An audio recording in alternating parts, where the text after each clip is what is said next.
Hello, everybody, and welcome back to a long overdue episode of the Train Crash podcast. Hello, it's happened. I know it was your New Year's wish to have us back, and guess what? We are here for possibly a standalone podcast, possibly a biannual podcast, possibly anything. But what we're here about what we're here to talk about today is, quite frankly, anything that comes to our minds. I'm obviously here joined with the co-host, Mr. Luke Noble. Good evening. And the first point I want to chat about is where we've been and why we've been. I think it's been a while. It's been a while, hasn't it? It has been a while. It's best part of the year. I want to say close to 18 months, if I'm honest, since we've properly recorded something. And that's kind of come about because we're both busy. And also, we've both kind of been dropping in and out of the hobby, especially over the last couple of months. So kind of the driving urge for the Train Crash podcast was our interest in the hobby and our wanting to talk about it. And we kind of, for a while, haven't had an interest. I'm not going to lie, mine's kind of come back. I kind of set myself a time period to finish a little layout, because there's no running joke, I never finish layouts, so I've given myself till the end of January to finish a little box file layout. It's too much time, if I'm honest, but I'm busy, so hopefully I should have enough time. It's just a little box file layout, 2 box files put together. There's a video on my channel, link in the description. You know how the Train Crash podcast works, we plug our own stuff. Link in the description if you want to see more. But that's really been beneficial to me in terms of inspiring my interest in the hobby and getting a little bit of a modelling mojo back, because I'm trying to put as little pressure on myself as possible. A little bit of time pressure, don't get me wrong, to actually finish it. But in terms of the standard of it, I'm not trying to push myself too much. The aim is to have it finished and to be able to run train somewhere. But I know, Luke, you've kind of missed out on your mojo a little bit recently. I have to say, this is the first I've heard the 31st of January is a deadline day. I expect your submission, to be 12 a.m. on whatever your uni submissions were, on time, hands in to turn it in. Expect to see that there. 8 hours worth, 4 or 6 o'clock. But I shall send you it by the end of the month. That's the deadline I've set myself. I'm going to see the circle wave, so that rules out one weekend. But apart from that, I'll have it done. It's mostly done now. We just need to build a bridge and finish off building a warehouse and a house, and weather a bit of track, and it's there. And a platform. That's already built. I just need to fit that in. Some figures. Oh yeah, they need pinned up, I suppose. I'm just trying to remember what was on your little checklist on the video. She did make a video on it. It was very good. I guess that is could have been an outcome. That you in the past year you've managed to keep up with YouTube, and I haven't. My channel is so dead. It's sort of funny at this point. So your running joke is not finishing layout. Mine is the YouTube channel. I keep saying I'm going to release a mockumentary, but if I'm honest, the editing thing has corrupted itself. It's been that long since I've done anything on it, and I've lost the script and the plot and the motivation for that. But where I am currently is a while ago, TMC, well, I say a while ago, Black Friday, TMC had a sale on their 060 Sentinels, and they were down to £65. And when they came out originally, they were about 110. And I thought about them, I looked at them, I thought I'd love one, but not yet. And when they came down to 65, I couldn't say no. And that, as well as some pictures I'd seen online of Trafford Park, sort of industrial railway system, really kick-started the sort of new rebuild of a 2x1 micro England layout I built in the summer. And that is currently my project. So I think we're actually at quite similar stages of progress.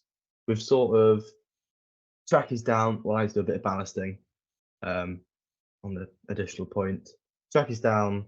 Some buildings are in place, but there's a lot still for planning. We've both got a bridge to sort out. I know that. But yeah, slowly getting the mojo back. Yeah, it's one of them where it's like,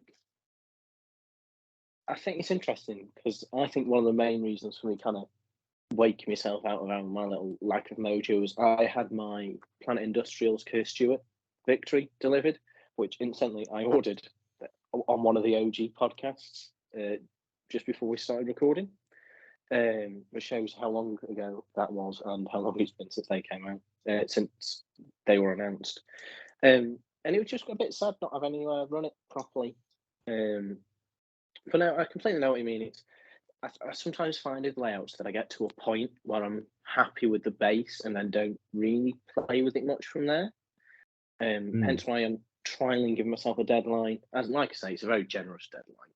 It's funny you mentioned about YouTube because I find YouTube a bit hit and miss. Like for the layout, it's been really good because I've kind of recorded everything I've done and I've looked back and gone, bloody hell, I actually did quite a lot in them 3 days.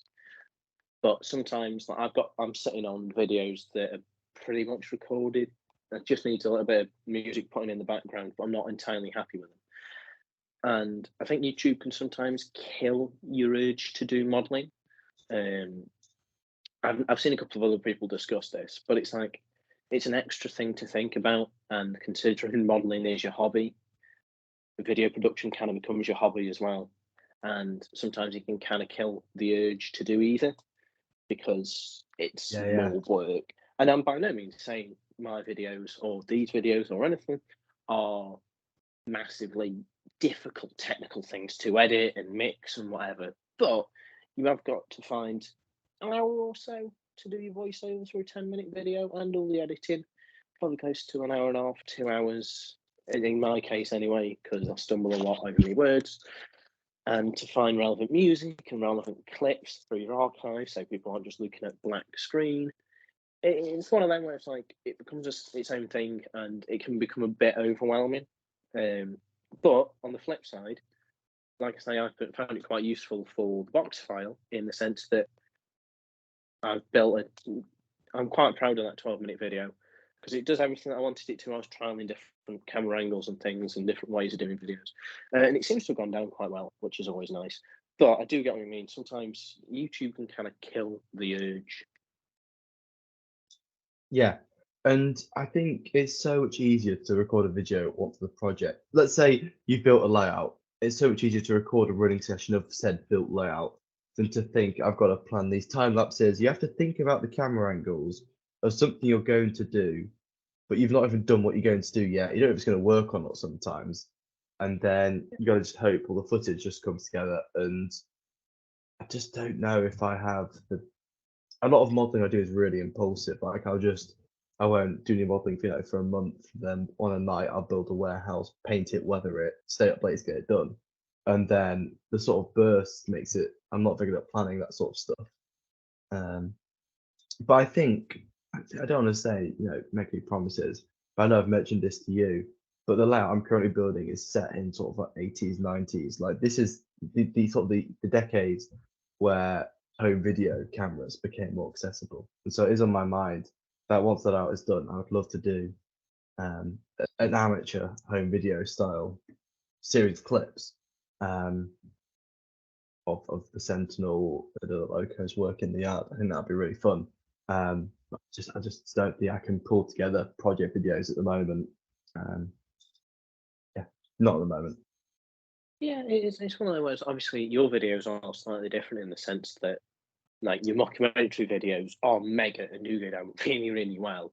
But I've seen the amount of effort and time it takes to plan and organise and everything that it takes, edit as well, and kind of videos. Obviously, all the effects that get put onto it, and the fact you have to do an accent. There's a lot that goes into one of them relatively short videos, and yeah, at the end of the day, I'm not sure about you. Modeling is my hobby, not necessarily video production. Definitely. I mean, yeah, I think it all comes back to sort of the rewards you get out of it. That sometimes if a video misses the mark and it doesn't get the views or the interactions or the comments that you want, but you only make one video a year, then suddenly your success rate is really low. But then if you were to make lots of videos, but we can only have the time to make 1 or 2 videos a year, and they don't hit the mark. That's not a great feeling sometimes. So I'm not saying that's what stopped me. I think I just ran out of time. And if you think about it, even when like COVID was like in full bloom and we had so much time in the world, I didn't really make lots of videos. But yeah. It's interesting, isn't it? It is. It's something that I've seen a couple of people mention about, and a couple of people have spoken to us on Instagram about it. But it's they can go hand in hand, and sometimes they can work counter to each other. But like we say, we've both got our mojos back, and this comes at a very good time because Hornby are doing their 2023 announcements in 7 days' time.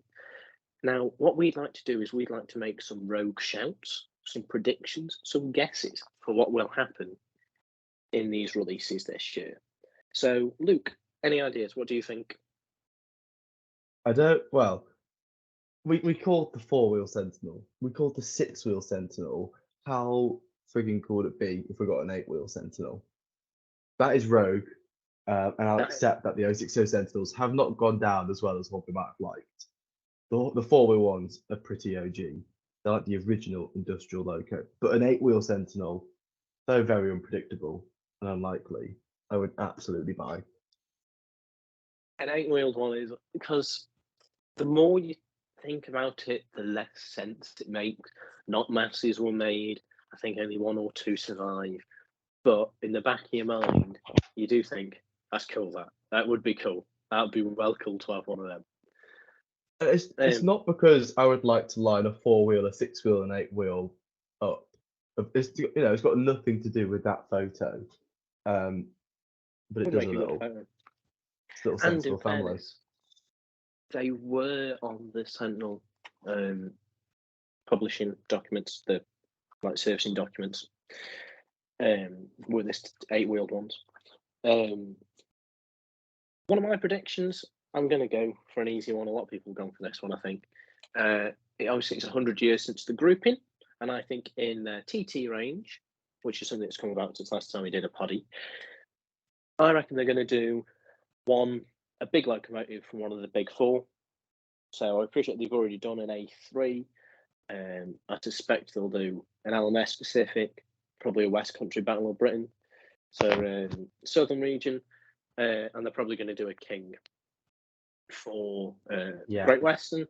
I just think it makes sense. It's an anniversary. You can sell packs of it. You can sell special train sets and things like that. And TT, obviously, with it something that only they've properly committed to, I think it would be an opportunity lost for them if they don't properly gun for this 100 years since the grouping. That they will do that most definitely in TT. It's crazy. I forgot that didn't come out since the last time we'd done a podcast because the world of road modelling has changed so much. It's crazy. There's so much. I think one of those things is a weird change in demand is the amount of niche prototypes getting made. And I want to go rogue. I want to go really rogue again. The 8-wheel Sentinels were a wacky idea. Okay, I'm going to stay on the industrial theme, but how cool would it be if they brought out the first ever ready to run fireless loco? Like, it's like it's so rogue it won't happen. But I just think sometimes it's fun just to chuck those random possibilities in there, just to see what could come out. Well, now you see, it's entirely feasible, right? I'm currently a volunteer at Ribble Steam Railway. I do a lot in the museum, right? And in our museum, we've got 400 or 500 Barclay locos. One of them is a 4-wheeled fireless locomotive. It's beautiful, fantastic bit of engineering, right? And every time I walk past it, I think there's 3D prints and stuff that you can get for them and things like that. But every time I see one, I kind of think it would make a nice tiny model. Obviously, Hornby are not afraid of going rogue. I mean, they've done the turbo motive, haven't they? Or are planning to do the turbo motive. So, and there was only one of them built, and it didn't really last massively long. So, I don't think anything's that rogue of a shout. If not, KL Models will pick it up. Let's be honest. They've blown up since last time we did a podcast. They have blown up in some bad ways as well, given that the Fells mechanisms would literally blow up. But they've announced Big Bertha. People have asked that from Hornby for years. I mean, would it be funny if Hornby announced Big Bertha? I don't think they will. I think they got too much on But I sort of wonder if they've been pushing so hard this TT stuff in the background, like crazy hard. Now they've got a couple of those models hitting the shelves. Does that mean that actually the developers that worked on that project, some of them are going to bounce back to 00, or they're going to keep the same team on for TT? I'm not sure. I don't know the size of the teams, but genuinely, I would not be surprised if we see a bumper edition of new tools this year. Yeah, I mean, every year it seems like there's a massive new tools that come out. I mean, like last year, I had a click through last year's announcements, right? They announced a new tool, Black 5 with the Capote valve gear. They announced loads that we haven't seen. So part of me is thinking it makes sense for them to have a small year. Obviously, they've announced TT. They've still got all these interesting and, what in theory, good selling prototypes. Things like the Black 5s have sold well pretty much since the dawn of railway modelling. So it makes sense for them to take a step back. Equally, it's eat or be eaten in the model railway game at the moment, and it's a big year. It is a big year. 2023. It's 100 years on, like we said, from the grouping, and I think there will be a lot of manufacturers taking interesting prototypes from the grouping railways. Personally, I'm hoping we get a couple of pre-grouping locos just to mix up a little bit. I'd like something North Staffs, but that's incredibly unlikely. But just like an Adams tender engine, something like the T3, which is down on the Swanage, is it? Yeah, it is. Yeah, I think you might be right. Actually, we might see a smaller year. I would not be surprised actually if we saw. Do you remember when there was the Great Gathering and they did that 6-pack of all the locos there? And then now this is a mad collector's edition. It sells for ridiculous amounts of money. I would not be surprised if they did like a 4-pack of the big four, just for the collectors, because they love leaning towards the collectors at the moment. Yeah, in something like 00, where they've got the all metal bodies, things like that. That's something else that maybe has crept in since last time we spoke, is that Dublo market of all cast metal locomotives. It's really interesting. I went loads of modelling groups on Facebook, follow loads of people on Instagram. I've hardly ever seen one of them posted anywhere. There's only any videos of them online, these ones that I've found, and things like that. So it seems like though they've sold well, I've never seen one in the flesh. I've never seen one through online media. So are they just boxed in display cabinets or what? Is that the market home we go for? I don't know. I suppose that's the reason why they've separated a separate arm. But I completely agree. We'll end up with a couple of big editions of maybe things they've already released. But certainly very interesting. Do you know what I can guarantee? I can guarantee you that we will see Lima toolings throughout the range in new liveries. So I think what we do, since the last time we recorded a podcast, we've had the cost of living crisis. In fact, the last time we recorded the podcast, we've gone through 3 prime ministers. That's a bit mad, all of them. It is a bit crazy. Not to get political, but they were pretty crap. But the cost of living crisis, Hornby has to be aware that the market needs just some cheaper models putting in. If they just put some new liveries on, keep them coming, it's an easy year for tooling for them. Just the toolings are there. New livery, keep the price fairly reasonable, and you'll be fine. I guarantee you, that's what they'll do. There'll be a large amount of that. Yeah, and they've got the Railroad range and the Railroad Plus, haven't they? So they've got the scope to do it. And they put DCC ready motors, and they've re-engineered a couple of the old Lima models. So it makes sense to release them. With the Acura scale, is it Deltics that have come out? I'd be amazed if we don't have a rad of old Lima Deltics coming out in different liveries. Basically, I think they're just going to do what they did with the 66, and whatever high-end models are going to come out, if they've got a budget equivalent, they'll just slap them out in the thousands and will sell loads. It's like that meme, isn't it? It's like, you don't need this, we've got this at home. Yeah, the Hornby is the home equivalent. I don't think that's a bad thing at all. I think, honestly, the price difference. If the price is difference is £100, I'd buy the cheaper one at the moment. Yeah, and the nature of it is, right, the people who are interested, right, and let's look at the 66, right, because we've spoken about them a lot, and I happen to know a little bit about them, right?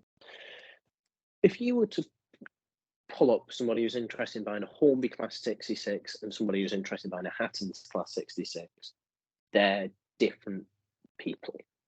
Like, the market is, when you've got such polar opposite models, one that's very basic, one that's probably too technical, they're aimed at different kinds of modelers. And I think it's strange. It's maybe the first time in the hobby's history where we've been able to have two distinct ranges of models, premium models and standard models, if you get me. Yeah, absolutely. The market seems like really stratified. There's so many different layers in it at the moment. And then even below sort of those cheap Hornby Railroad ones, there's the second-hand market, which I think is pretty good at the moment. Prices don't seem to be too crazy. So I think, yeah, there's so much out there to buy. People just need to buy it. Do you know what I mean? But not everyone can. Yeah, I certainly agree that the cost of living crisis is going to have a massive effect on the hobby going into the future. But equally, would the people who are interested in buying high-end models, are they necessarily affected by it? I don't really know. Obviously, I know I've been affected by it, but then I am not going to spend 250 quid on a model, so I'm not naturally in that range of people. Yeah, and we wouldn't do that normally. I mean, thank goodness, it is an absolutely fantastic time to build a micro layout. Like we've just got this nailed down perfectly. Oh, okay. In fact, it's only because I've got it sat in front of me, right? So the box file layout I'm working on, right? My stepbrother laser cut me the wood, right? So I'm very fortunate to have that. The box files were about £3.50 each because it's one of the ones with wood. The track cost me probably, they were odd bits of flexi track that were left in the local model shop, so I think I paid about £3 for both of them. The point was bought brand new, so that was about £10 new a couple of years ago. Everything else has just been recycled off other bits or been nicked from house moves, or the ballast is actually lizard sand, which you could get in a bag for like 10 quid, I think, for a 5 kilo bag. And it looks not too bad when you're weathering it. But it's one of them, and it's like the cost of living crisis is affecting everybody. But I think the hobby is that big now that it will continue on. And like you say, with things like the second-hand market, it will continue to plod on. Whether it plods on or runs on, completely different story. So true. I guess if we talk about big changes in the market as well, although these are very broad, general sweeping statements, Backman with its 009 is an absolute rogue horse. I think 2 years ago, none of us would have seen coming because it's done exactly what everyone wants it to have. They announced the model when it's on the boat. It is, you know what, Backman has just transformed so much since the last time we sat down and recorded anything. And actually, I've been so tempted by their Quarry Hunslet, it's difficult to say because they just look fantastic. I've heard maybe 1 or 2 running issues out of everything that they've released. So we've not only got the Quarry Hunslets, we've also got the those are the 040 North Wales tank engines, I forget the name of them, but also those with sound, and then also the tender versions of those, and then the double Fairleys. It is immense. It's so good to see. Yeah, it seemed. I remember a lot of people not criticising but questioning them when they came out with the Baldwin. Obviously, it was arguably the first ready-to-run 009 loco. Feel free to correct me in the comments if I'm wrong on that, but certainly by a major manufacturer. And they seemed to leave it for a bit. Clearly, while they were working on the Quarry Hunslets and they were working on a 040 diesel, which has still not come out. But since then, you've got the Quarry Hunslets, which got everywhere. Like, there's so many preserved, and they ended up in all kind of industries all over the country. And then to top it off, they've got the double fairlies, which are arguably one of the most iconic narrow gauge designs, and so synonymous with narrow gauge, especially Welsh narrow gauge. And as a lot of narrow gauge layouts are Welsh, it just makes so much sense for them to do it. I'll be interested to see where they take it in the next couple of years. Obviously, Haldren dipped their toe into it, but it seemed to be a very costly endeavour for them. And I'm not convinced that their name is particularly well respected in narrow gauge circles after the issues that their models have had. I think Haldren is not going to do much more than 009. But I think they gave it a good go, but the prototypes and the models just didn't sit well. I think there are only small issues and models are able to fix those, but for the general public, it's just a bit too much, a bit risky. But when Bachmann comes out, which has a better reputation than Haldren, and brings out these fantastic range of models, it's really good. And it's funny because the Quarry Hunter's got everywhere in the UK is a real model. Sorry, is a real loco, but then also as a model. Everyone seems to have picked one up. And it seems to be a real avenue into 009. And just to give myself a quick shameless plug, Train Crash Models is semi-back because it sells out quite quickly, but it has been making tiny micro loops of track that can fit in the palm of your hand as a tiny little loop. And I started making the 001s, and I sold maybe 4 or 5 of those, and then requests for 009 just kept coming in. And 009, I've sold about 20 of those little loops. Yeah, genuinely, I've had to buy just boxes of FlexiTrack from Hatton's, of 009 FlexiTrack. I've never had so much track in my life, to keep up because I just can't. And so obviously people are buying Quarry Hunslets because they're basically the only locos that can manage that sort of radius. The Kato chassis only. The Kato can do it. The Quarry Hunslets can. I think they're ready to run. That's probably. There are lots of tiny little Japanese chassis that could handle it, but they're not really available in the UK that easily. Okay, so here's a question. Do Hornby go into 009 then? No, I think absolutely not. We pondered this. We had pondered this last year or the year before, and we sort of said, well, it would make sense for them to just dip the toe in just to make a loco, see what happens. But I guess obviously now we can retrospectively look back. They've been working on this TT range for whatever how many years. Simon Collar says, who's actually become a bit of a meme recently, the iconic guy.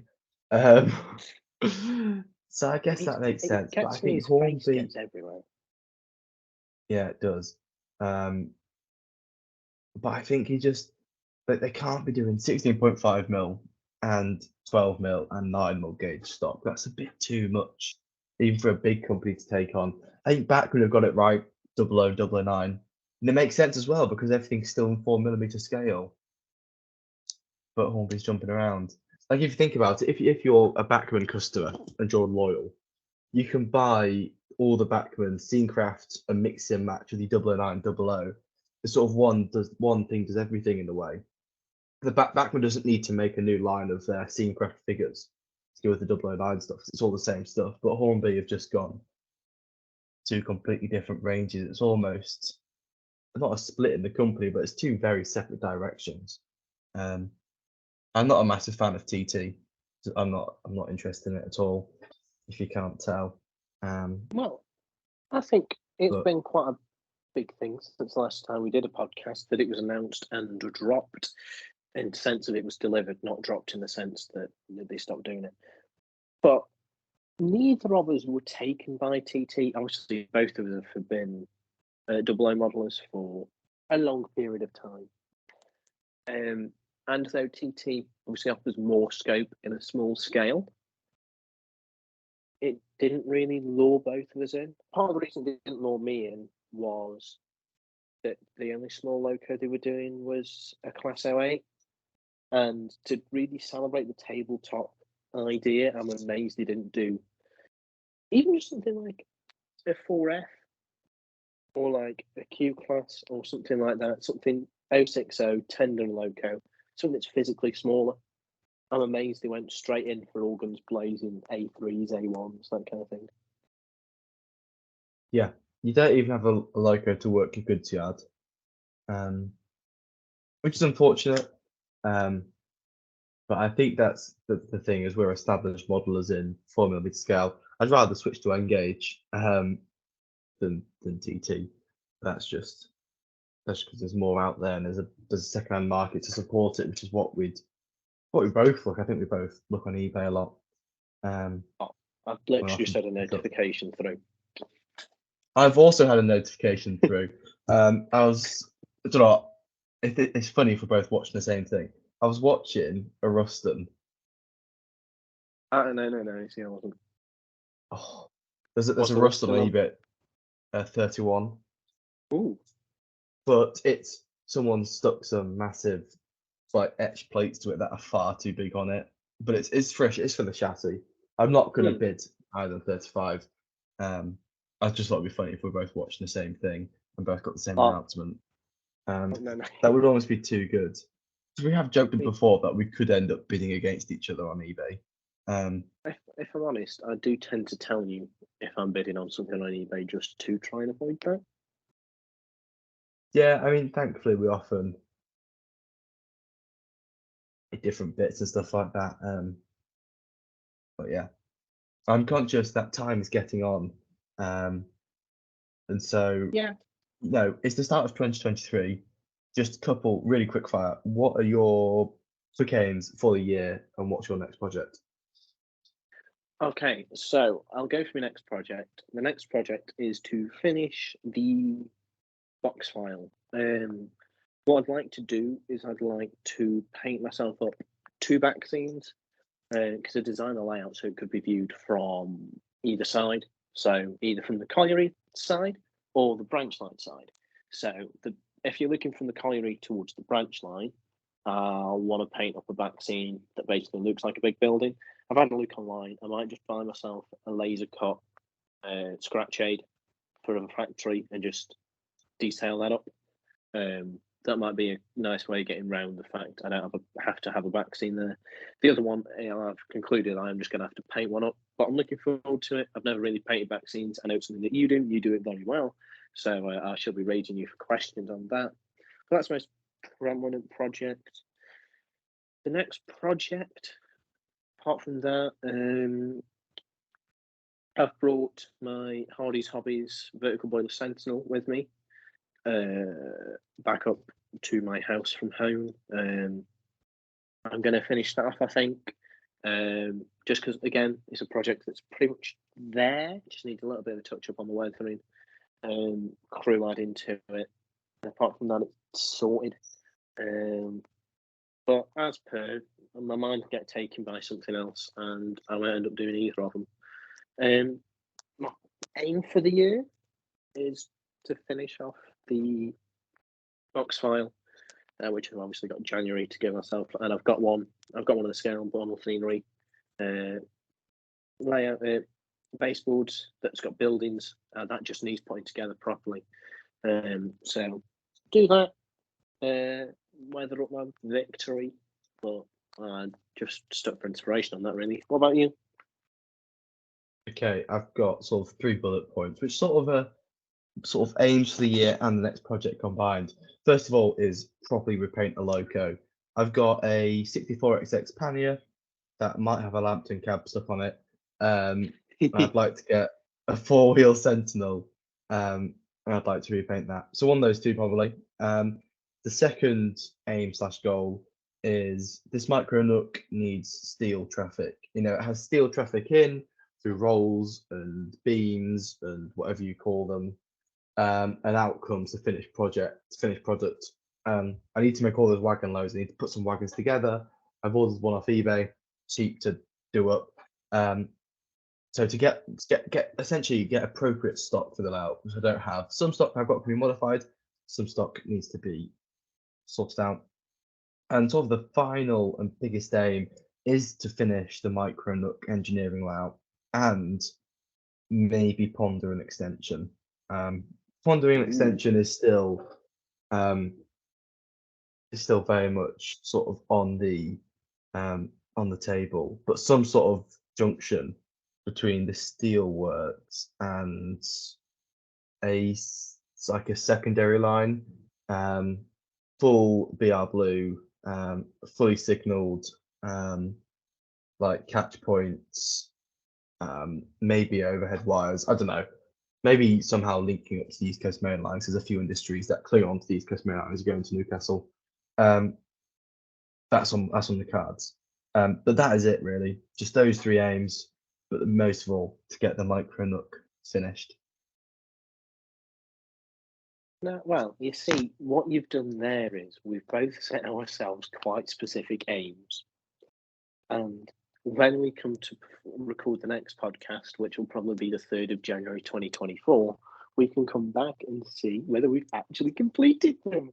My money's on us not. Well, we can.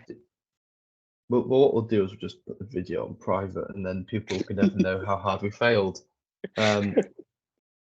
We'll just be, what? No, we never did a podcast then. It's okay, because what we'll do is we'll just release a hit video on another YouTuber. They seem to be quite popular at the moment within the model railway scene. We'll just pull a YouTuber out of backside and cover it with it. Definitely. Absolutely. Well, I think that sort of rounds, say, this episode off. It's been a long time, so I think we're both been a bit rusty, but it's been excellent to just pull something together and just talk absolute rubbish about model railways. And our aims and goals. So let's see if we even get, to be fair, even if we get one or two of those goals, we're going to get distracted by other projects anyways. We're going to have a good modelling year. So yeah, I think thank you very much if you're stuck with us the whole time. Thank you very much for watching and listening, especially if you made it to the end. And if you requested it, then you're very welcome. We do listen. There's about a 2-year delay from when you request to when things get released. So I think that's everything, and we will see you in the next annual special in a bit. Lost the stop recording button. It's been that long.